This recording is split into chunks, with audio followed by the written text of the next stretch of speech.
Guys welcome back to be the topper. और जैसे कि यार आपने थंबनेल पे देख लिया होगा, मैं आपको बेसिकली ये बता रही हूँ कि यार देखो, अगर आपने अभी तक भी अपनी प्रिपरेशन शुरू नहीं की है, क्लास 10th में हो, 12th में हो, बोर्ड जाने वाले हैं, टेंशन बहुत है। मैंने अपने चैनल पे एक कम्युनिटी पोस्ट में पोल डाला था जहाँ पे मैंने पूछा आप लोगों से कि एग्ज़ाम की प्रिपरेशन अच्छी हो रही है कि टेंशन हो रही है। तो बच्चों ने बोला कि यार बहुत ज़्यादा टेंशन है। तो देखो यार, टेंशन कब होती है? जब आपका सिलेबस पूरा नहीं है, जब आप कॉन्फिडेंट नहीं हो कि आप अच्छे से कर लोगे। तो जब यही चीज़ें हो जाएंगी तभी आपको कॉन्फिडेंस मिलेगा कि भाई अब मेरा सिलेबस भी हो गया, मैंने ये भी कर लिया, वो भी कर लिया। मतलब जिस चीज़ को करने से हमें डर लग रहा है, उसके लिए जितनी भी चीज़ें ज़रूरी हैं, अगर वो आप सारी कर लेते हो तो फिर आपका डर ख़त्म हो जाता है। तो इस वीडियो में मैं आपको वही चीज़ें बताने वाली हूँ कि कैसे आपको अपना सारा सिलेबस ख़त्म करना है, कैसे आपको कम समय में भी अच्छे तरीके से पढ़ाई करनी है, जिससे कि आप ज़्यादा से ज़्यादा मार्क्स स्कोर कर पाओ। तो अगर आप लोग अच्छे मार्क्स को स्कोर करना चाहते हो तो आपको सबसे पहले सिलेबस कंप्लीट करना है। और सिलेबस कंप्लीट करने की इस भेड़ चाल में आपको एक बात ज़रूर समझनी है कि यार देखो, जितना दे रखा है उतना सारा इम्पोर्टेंट नहीं होता है। हर सिलेबस में कुछ चीज़ें बहुत इंपॉर्टेंट होती हैं, कुछ कम होती हैं, कुछ थोड़ी सी और भी कम होती हैं। आपको सबसे पहले ये देखना है कि क्या चीज़ इम्पॉर्टेंट है। आपको अपने जो सिलेबस में आपको ये पता होना चाहिए कि भाई कौन सी चीज़ें ज़्यादा इम्पॉर्टेंट है। और ये कैसे पता चलेगा? तो देखो यार, ये आपको कैसे पता चलेगा? तो जो आपका जो सिलेबस है उसको आपको 4 पार्ट्स में डिवाइड करना है। First reading, second, third and fourth, आपको 4 कॉलम्स बनाने हैं। और आपको कॉलम में टिक करते रहना है जैसे जैसे आप उन चैप्टर्स को पढ़ते रहोगे। अब यार आप मुझसे कहोगे कि अब 4 बार पढ़ने का तो हमारे पास टाइम नहीं है।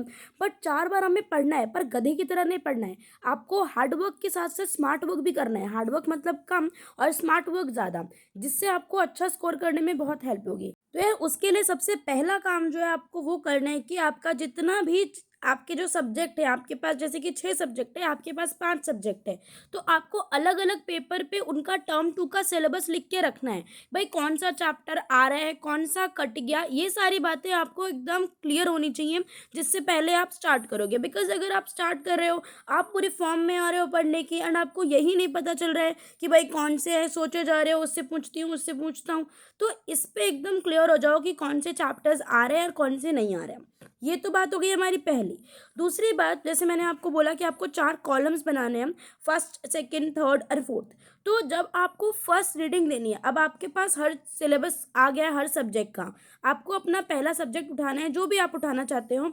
आपने उसका टर्म 2 का सिलेबस एक बार ही पढ़ लिया, लाइक आपने हिंदी पढ़ लिया फिर इंग्लिश पढ़ लिया। अब आपको पढ़ने के बाद क्या करना है, आपने अपने जो आपका सिलेबस है उसके टर्म 2 की फर्स्ट रीडिंग अब आप दे चुके हो। अब आपने, और आपको फर्स्ट रीडिंग भी ऐसे नहीं देनी है कि मतलब या तो मैं आज पूरा खत्म ही कर दूंगी, या फिर पूरी इंपॉर्टेंस नहीं दी, या फिर उसको पूरा इग्नोर कर दिया। आपको फर्स्ट रीडिंग उसको थोड़ा ध्यान से पढ़ना है, ताकि आपको समझ में आ जाए कि भाई ओवरऑल बात क्या चल रही है चैप्टर में। पूरी तरीके से इग्नोर नहीं करना है, क्योंकि अगर आप ये वीडियो अभी तक देख रहे हो तो यार आपके मन में कहीं ना कहीं ये चीज़ होगी कि आपने पहले से अच्छे से पढ़ाई नहीं की है, तो अभी तो आपको अच्छे से पढ़ना ही है।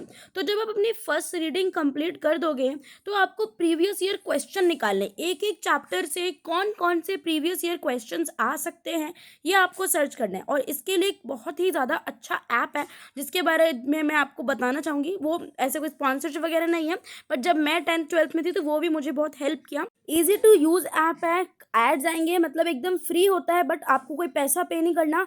और आपको काफ़ी सारे सालों के प्रीवियस ईयर क्वेश्चन पेपर मिल जाते हैं। क्वेश्चन के साथ साथ यहाँ पर आप लोग आंसर भी देख सकते हो। जो भी आपके बोर्ड एग्जाम होते हैं तो उसकी मार्किंग स्कीम भी होती है, तो आप आंसर्स भी देख सकते हो कि भाई अगर ये क्वेश्चन आता है तो इसमें हमें कौन कौन से पॉइंट लिखने हैं। अभी क्योंकि आपने सिर्फ अपनी फर्स्ट रीडिंग लगाई है तो आपको चीज़ें बहुत ज़्यादा समझ में नहीं आएंगी, बट आपको थोड़ा थोड़ा आइडिया लगने लगेगा। अब आप करो अपनी सेकेंड रीडिंग, ठीक है। और जब आप सेकेंड रीडिंग करोगे, आपने PYQ देख लिए, आपको पता चल गया कि भाई इस चैप्टर में से ये क्वेश्चंस पूछे जाते हैं, तो अब आप उन टॉपिक्स पर ज़्यादा फोकस करो, उनको और अच्छे तरीके से पढ़ो। सेकेंड रीडिंग में उन्हीं को 2 बार पढ़ लो, अच्छे से हाईलाइट कर लो जो इंपॉर्टेंट चीज़ें लगती हैं। जो भी पैरा आप पढ़ रहे हो उससे रिलेटेड अगर कोई भी क्वेश्चन बन रहा है तो उसको साइड में लिख लो, उसके पॉइंट्स मार्क कर लो कि इसका पहला पॉइंट यहाँ से यहाँ तक होगा, दूसरा यहाँ से यहाँ तक होगा, तीसरा यहाँ से यहाँ तक होगा, इस तरीके से। और अब आपको एक और चीज़ ध्यान में रखनी है कि अब अपना टाइम वेस्ट नहीं कर सकते हो। अब आप इतनी सारी रीडिंग करने जा रहे हो, बट आपको टाइम का मैनेजमेंट करना है।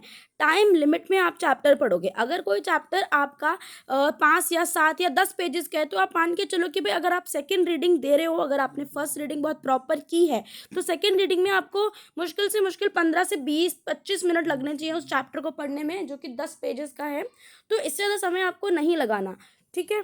और यार देखो, अगर आपको ऐसा लग रहा है, अगर आपको अभी भी ऐसा लग रहा है कि नहीं मेरे पास बहुत सारा टाइम है, मैं तो आग लगा दूंगा, ऐसा कर दूंगा, वैसा कर दूंगा, तो यार देखो ऐसा कुछ नहीं होने वाला है। और इन बातों से हमेशा बच के रहो। जो लोग आपको ये बोल रहे हैं कि आप एक दिन में रात में पढ़ाई करके सुबह टॉप कर सकते हो, देखो यार ऐसा कुछ नहीं होता है। जो लोग टॉप करते हैं उन्होंने कभी ऐसा नहीं किया। कोई टॉपर आपको ये बात कभी बोला है कि मैं रात में पढ़ना शुरू किया?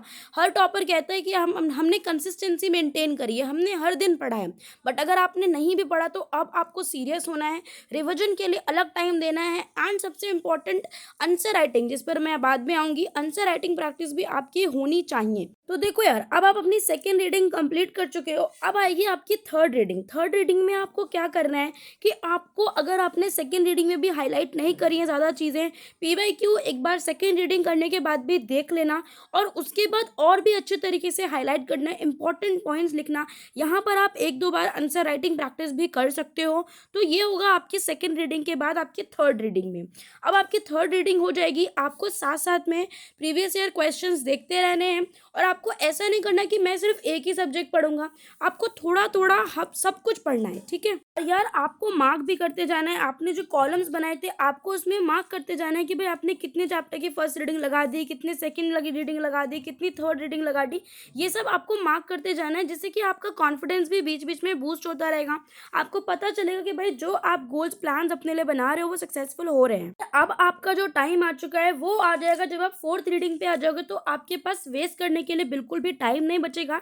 और यहाँ पर आपको सिर्फ वो चीज़ें पढ़नी है जो आपके चैप्टर में बहुत ही ज़्यादा इंपॉर्टेंट है। और यार ये चीज़ हमेशा याद रखो, एक चैप्टर में कुछ ही चीज़ें होती हैं जो इंपॉर्टेंट होती हैं, बाकी सारी चीज़ें इंपॉर्टेंट नहीं होती हैं। अगर आप ह्यूमैनिटीज़ के स्टूडेंट हो तो बात अलग हो जाती है, वहाँ पे हर लाइन ही इंपॉर्टेंट होती है। बट अगर आप फोर्थ रीडिंग कर रहे हो, अगर आपने अच्छे से पढ़ा है, तो अब तक आपको चीज़ें याद होने लगेंगी। अब यहाँ पर आपको अपनी फोर्थ रीडिंग के बाद सबसे इम्पोर्टेंट काम करना है। यार देखो, एक चीज़ आपको हमेशा याद रखनी है, आपने चाहे कितना भी पढ़ा हो, कितने भी अच्छे तरीके से पढ़ा हो, बट आपको जो मार्क्स मिलेंगे वो आपके लिखने के बेसिस पे मिलेंगे। अगर आपने अच्छा लिखा है तो you will get good marks, और अगर आपने अच्छा नहीं लिखा, टीचर्स को आपका लिखना पसंद नहीं आया, तो आपको वो मार्क्स नहीं देंगे। देखो यार, वो इंसान है, वो थक जाते हैं, एक बार उनको काफ़ी सारी कॉपीज़ चेक करनी पड़ती हैं एक बार में। तो अगर उन्हें कुछ यूनिक मिलता है, कुछ अच्छा मिलता है, तभी वो खुश होते हैं। और जब टीचर को खुश कर दिया आपने, तभी वो आपको अच्छे मार्क्स देगा, अदरवाइज कोई चांस नहीं है अच्छे मार्क्स का। तो आपको यहाँ पर अपनी फोर्थ रीडिंग कंप्लीट करने के बाद प्रीवियस ईयर क्वेश्चंस उठा के बिना देखे लिखने हैं। और बिना देखे लिखने के बाद आप ये देखोगे कि भाई आप चेक किससे करवाओ, तो आपको किसी पे डिपेंडेंट रहने की कोई भी ज़रूरत नहीं है। जो मैंने आपको ऐप बताया उसमें आपको मार्किंग स्कीम भी मिल जाएगी, वहाँ से आप पॉइंट्स मिला लो कि आपके आंसर में ये पॉइंट्स आने चाहिए जो कि मार्किंग स्कीम में होते हैं। अब यहाँ पे क्या होता है, आपकी पेपर प्रेजेंटेशन यार बहुत ही ज़्यादा अच्छी होनी चाहिए। गुचुड़ पुचुड़ नहीं करना है, साफ सफाई से अच्छे तरीके से पेपर करना है। अब आप लोगों को लग रहा होगा कि इन्होंने क्या नई बात बताई है, मतलब बार बार एनसीईआरटी पढ़ने के लिए बोल रहे हैं। बट यार देखो, आप सबको भी पता है कि जो भी बोर्ड्स का एग्जाम होता है, आपको मैं ये ज़रूर बोलूँगी कि एक सैम्पल पेपर कोई ले लो, जिससे आपको हेल्प मिल जाएगी। आपको बहुत सी, आपको पता चल जाएगा भाई ये क्वेश्चन है, ये आंसर है, ऐसा लिखना है, वैसा लिखना है, आपको ये सारी चीज़ें पता चल जाएंगी। बट आपको जो कंटेंट है ना, वो अपनी एनसीईआरटी की बुक से ही मिलेगा। जब तक आप अच्छे से एनसीईआरटी नहीं करोगे, कोई माइकल लाल आपको टॉप नहीं करवा सकता, कोई भी आपके 95%, कोई 99% ला नहीं सकता। इस आज के वीडियो के लिए सिर्फ इतना ही। वीडियो पसंद आई हो तो लाइक कर देना, चैनल पे नए हो सब्सक्राइब कर लेना। अगर आपको चाहिए कि मैं पेपर प्रेजेंटेशन पे एक अच्छा सा वीडियो बना दूँ तो let me know in the comment. Thanks for watching, bye bye.